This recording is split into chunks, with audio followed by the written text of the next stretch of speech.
Não existe nada melhor do que ser amigo de Deus, caminhar seguro na luz, desfrutar o seu amor, ter a paz no coração, viver sempre em comunhão e assim perceber. Muito bem, meus queridos netinhos. No vídeo anterior, no último vídeo, nós vimos algumas reflexões sobre 5 cidades diferentes, né? E as reações delas ao ministério de Jesus. Falamos sobre Nazaré, Cafarnaum, Gerasa, Jericó e Jerusalém. Ok? Muito bem. Vimos que Jesus encontrou diferentes posturas do povo de cada uma destas cidades. Jesus sempre soube muito bem do comportamento humano, inclusive conhecendo os seus pensamentos e antevendo reações.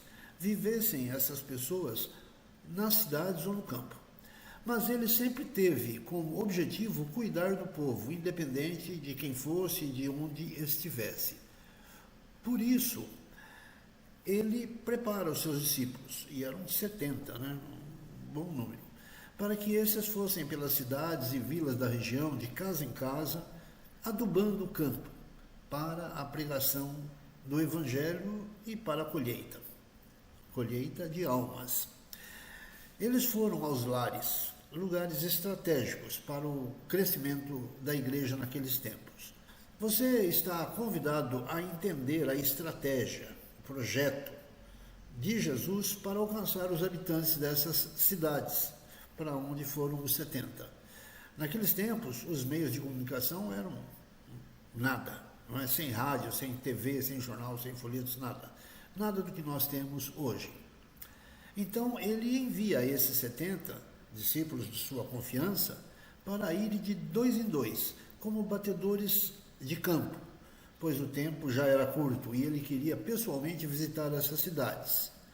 2 em 2, para que um fortalecesse o outro. Se um caísse, o outro levantaria. Afinal, eles teriam dificuldades tais como as que tem um cordeiro frente a um lobo. E eles deveriam ter pressa em concluir a sua missão. Antes deles saírem para o trabalho, Jesus deu instruções para esse grupo. Veja o que ele falou. A colheita é grande, mas os trabalhadores são poucos. Agora vão, e lembre-se de que eu os envio como cordeiros no meio de lobos. Não se detenham. Quando entrarem em uma casa, digam que a paz de Deus esteja nesta casa. Permaneçam naquela mesma casa e comam e bebam o que lhe derem. Não fiquem mudando de casa em casa. Comam o que lhes oferecerem. Curem os enfermos e anunciem a eles: agora o reino de Deus chegou até vocês. Alguns princípios ensinados aos 70 destacam-se nesta fala de Jesus Cristo. Quais princípios seriam esses? Vamos ver. Primeiro é o princípio da paz. Que a paz de Deus esteja nesta casa. É o que Jesus fala. Hoje a gente costuma falar: oi, paz, paz, meu irmão e tal. Graça e paz, dizem os presbiterianos. Mas essa ordem de Jesus não se restringia a essa forma de comunicação. Como havia o propósito de falar das boas novas do reino, era necessário, absolutamente necessário, haver paz no ambiente. A paz é o silêncio que toda casa, toda cidade, toda empresa, toda igreja precisa para ouvir a voz de Deus. O ambiente urbano é, por si só, hostil à palavra santa, porque existem muitos sons, muito barulho, e esses sons confundem os que estão dispostos a ouvir a palavra. O sono das pessoas que se movimentam para lá e para cá, atribuladas, na luta pelo pão diário. Nos dias atuais, a luta por um lugar no ônibus. na ida para o trabalho, nas ruas esburacadas, o som do despertador logo de madrugada, o som do cansaço, o som de injustiças lá daquela época, dos gentios que eram excluídos. Enfim, hoje há barulho da injustiça social de todos os tipos, desde o indigente até o estrangeiro. Existe o som da violência doméstica, com a exclusão das mulheres e das crianças, eles que nem eram contados, nem eram considerados. Atualmente, o som da violência em todos os lugares, com balas perdidas, prostituição infantil, crack. Nos tempos de Jesus, havia o som do gemido dos leprosos, dos doentes, de toda a espécie, sem cura esperada. Hoje, o som agudo da falta de recursos para médicos e medicamentos. Naqueles tempos, o som da escravidão pelo Império Romano. Hoje, são outros e diversos os tipos de escravidão. Enfim, esse é o som das cidades. Isso é o que provoca um ambiente hostil ao Evangelho. Enfim, este é o som das cidades.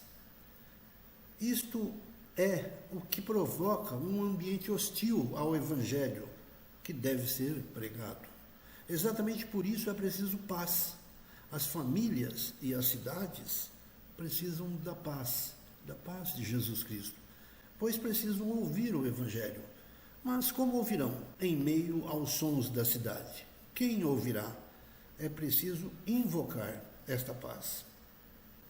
Muito bem, agora nós vamos pedir ajuda aqui da Helena. Ela vai falar sobre 2 outros princípios que Jesus Cristo mostra aos 70.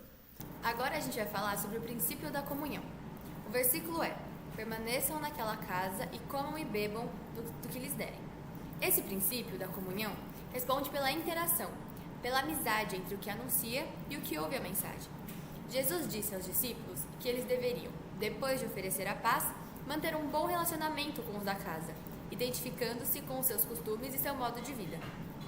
Ainda que a vida do povo fosse extremamente simples, eles deveriam comer e beber o que fosse oferecido, ou seja, de acordo com a simplicidade de cada um. Se a paz criava um bom ambiente para a pregação, a amizade sincera e o relacionamento entre os envolvidos dava credibilidade a quem trazia a mensagem. Trazendo isso para os dias de hoje, se vocês querem falar das boas novas aos seus amigos, o que dá muita autoridade a vocês é a amizade, a confiança mútua entre vocês. Agora a gente vai falar um pouco sobre o princípio da compaixão. A Bíblia diz: curem os enfermos. Curar pessoas de seus males é princípio da compaixão pelo outro. O método de Jesus para o anúncio do Evangelho vai de encontro às necessidades básicas das pessoas. Primeiro a paz, depois a comunhão e então a compaixão. Finalmente, esse é o ato de calçar as sandálias do outro, é a empatia. A autoridade sobre as doenças, dada por Jesus aos 70, era um sinal de que o reino de Deus havia chegado. Esses milagres eram motivadores e ninguém ficava indiferente à mensagem do rei. Hoje, como sempre, acontecem doenças terríveis. Torna-se mais comum aquelas ligadas à disposição mental. O burnout, a fadiga mental, a depressão, a ansiedade, a desesperança são as realidades do mundo moderno. E a palavra de Deus tem respostas para todos esses males. Hoje, os que creem têm o dever de orar no poder do Espírito Santo e no nome de Jesus, implorando que um milagre aconteça. Ore pelos seus queridos. Contra a oração não existe defesa. Finalmente, vamos para o 4º princípio. É o princípio da proclamação. Jesus ensina: e digam-lhes, agora o reino de Deus chegou até vocês. Essa é a proclamação. Finalmente, é hora de pregar e anunciar o reino. Anunciar que o reino já chegou e que ninguém tenha dúvida disso. E o reino está dentro de cada um, dentro de mim e dentro de você. Esses 70 iam pelas cidades como embaixadores do rei. Assim devemos agir nós, nesses dias tensos. Devemos ser embaixadores da paz, da fraternidade, da boa amizade, da compaixão amorosa e anunciadores da mensagem de salvação. Não existe nada melhor Não existe nada melhor do que ser amigo de Deus. Enfim, vamos concluir. E para concluir, eu quero explicar uma das grandes dificuldades do crente nos dias atuais. É a dificuldade de entender o exercício do sacerdócio universal. Pense duas vezes. Muitas casas de vizinhos seus precisam de paz, precisam de amizade. De amizade, não aquelas obtidas pelas redes sociais, amizade verdadeira. Precisam de cura interior e esperança de uma vida plena. Pense agora que você é embaixador de Cristo aqui. Isto é o sacerdócio universal. A você cabe levar o bom perfume de Cristo aos que sentem o mau cheiro do ambiente em que vivemos. Se for o caso, mude de atitude quanto a essa realidade. Paz. Não existe nada Não melhor existe nada melhor do que ser amado